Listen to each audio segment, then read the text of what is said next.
How to turn on or off screen off sleep on your Tecno Spark Go 1S mobile phone. And okay guys, here in your mobile phone, okay, go to settings.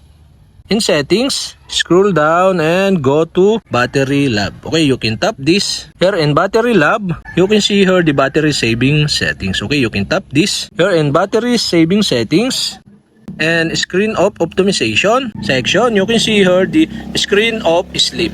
And the screen off sleep is off. So if you want to turn on this, okay, you'll have to do is tap this. And you can see here the switch button on the right side. So if you want to turn on this, okay, you'll have to do switch on the switch button on the right side. So if this turn on, 5 minutes after the screen off, shut down the background apps. So okay, this is the list of application.